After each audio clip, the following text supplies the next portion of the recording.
Namaskar, everyone. Welcome to Sunday.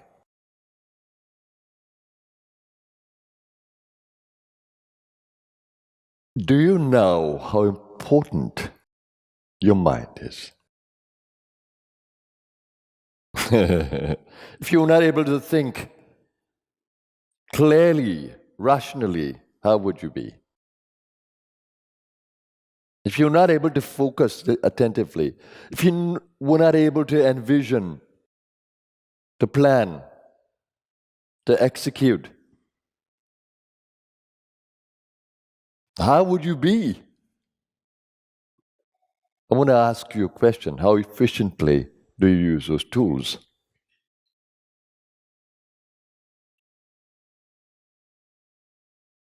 How dangerous or how safe those tools can be? I'm going to ask you that question. An uncontrolled mind, a miserable mind, a scattered mind, confused mind, fearful mind. How safe is that? You tell me. You have had the life experience, or you're still having it. How purposeful is that? How useful is that to you? If something is not useful to you, do you keep it?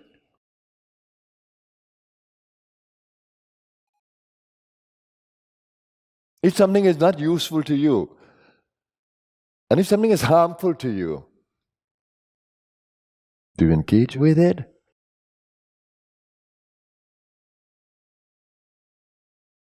That's your mind.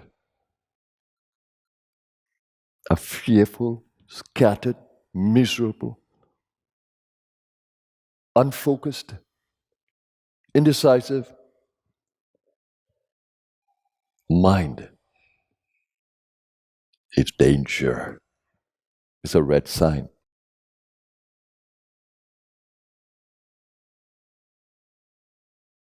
This became real to me at 20. I suddenly realized that my mind was all that, and I couldn't control it. You, it's okay. Me, it wasn't. Exactly what I didn't want to think. My mind was so weak, it would think that. And it would keep on thinking that. As if it wants to punish me. I couldn't control my mind. And I didn't like that.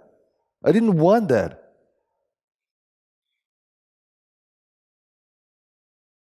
I was in the best part of my life, planning my future, working towards it. And then this came to me out of the blues. This realization. I couldn't rest. Literally couldn't rest. Some days I was so fed up of it. I used to sleep on the floor. Penance. I remember groaning.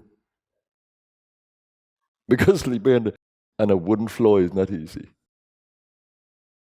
And my mother would call out when she heard me groaning. Are you okay? I had to tell her, Mom, wow, I'm not happy. I'm miserable. I don't know what love is. I can't control his mind. Poor mother, she couldn't help. She saw me going through all of this. I read all the books at the time. Astrology, palmistry, yoga, mysticism. Because I was fascinated by that in my less youth, around 15, 16. But this was 20, age 20. And I decided to pursue management of the mind as my primary education. I searched everywhere in this country for some guide. None to be found. Then I read a book by Swami Vivekananda. He said, no ritual, no philosophy, no temple would take you there. But he said, if you find a master, that master will give you an impulse of energy that could change your life. That can make all the difference. So he was speaking about Shaktipat. I didn't know any of this then. Then I wanted to find a true master. A true master. But I searched in India for that.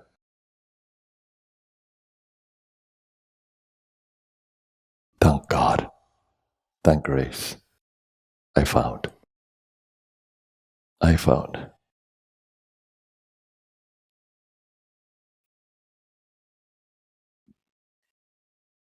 Sitting in this temple, I could sense the energy field.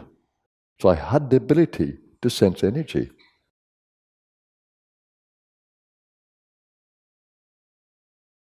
Something about this temple, this ashram, was mysterious. It had an energy field. And that awakened in me an energy. So it was energetic awakening, exactly as Swami Vivekananda spoke about. I didn't meet a guru, but I met a field. Guru was in the States. He wasn't physically too well, so they were playing the chant of Baba Nityananda because he honored his guru, he loved his guru, he was passionate about his guru. The ashram had a magic spell on me, the field. I was not fascinated so much by those who were there because egos in the space I could see. But devotion to the guru, I saw it in them. Maintaining the discipline, I saw it in them. And I got caught in that. Discipline. And my heart burst open in the chanting hall. That's how you see I just love to chant. That burst my heart. And love came into my space. Love came into my space. Somehow the mind started to settle down. But I would need to chant. I would need to serve. I need to do something. I didn't have the power yet over the mind. But as I opened the heart, as I got into service, as I got into seva, as I got into this discipline of the whole, months after I started to feel this throb at the center of my eyebrows.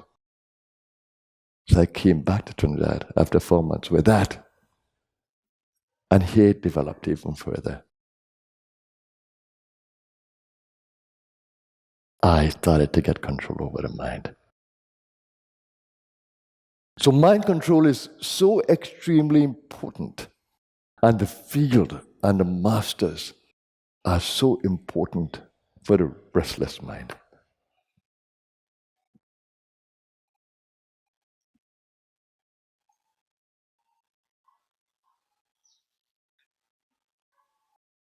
So, the field, those who are in the field, don't get caught up in them and their egos. Stay with the master, stay with the instructions, stay with the discipline, stay with the field.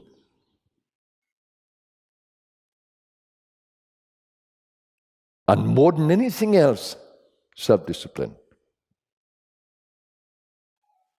That has been the hallmark of my progress, the ability to stay disciplined. In the early days, I couldn't be disciplined in meditation, sitting meditation, but I was disciplined in seva.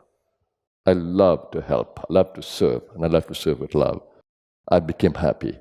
And the only discipline that I really had very powerful is chanting. That helped my mind. That helped my mind. Kept my mind in the right place. More and more I developed the eyebrow center. and control came over the mind. As grace would have it, but followed by Shaktipat, that initial awakening.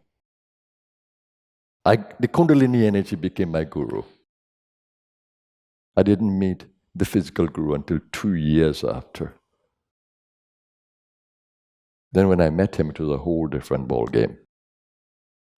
I tried to get close to the body, didn't feel right, because I didn't have that before. Only when I closed my eyes, I could feel who the master really is. I felt this energy in his voice, this energy in his speech, and I held on to that, and I felt back again. So that was my relationship with him, the field, the energy in the field. Because I saw in him the perfection of Kundalini, and I was just growing into it. So I was like the little lion, he was like the big lion. That admiration came. So I followed everything that he would say.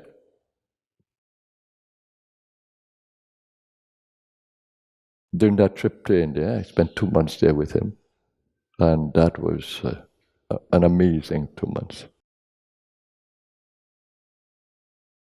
He didn't counsel me. He didn't talk to me until I was leaving. But I didn't care for that. I didn't ask. He was creating a field for me, for all of us. I chose the field and Kundalini. Finally, I was blessed by him, and that was the cream, the icing on the cake. I left India very happy. Very happy. And it just took about 7 months after the 40 days happened. Another gift of Kundalini. Today I love to meditate. But energy-based. So I move energy through the body. I channel energy through everything to the field as well. I just lift the field to the level of the masters. And they control the field. They manage the field. So I can't say that I manage the field. I inspire the field. I support the field. I feed the field. But they are the ones. The field of the masters. Have a beautiful Sunday, everyone. We're coming to a most exciting period of sadhana. The 40 days. And also Mahashivaratri. And of course, almost all the religions have this period as sacred. Have a blessed day, everyone. Namaskar.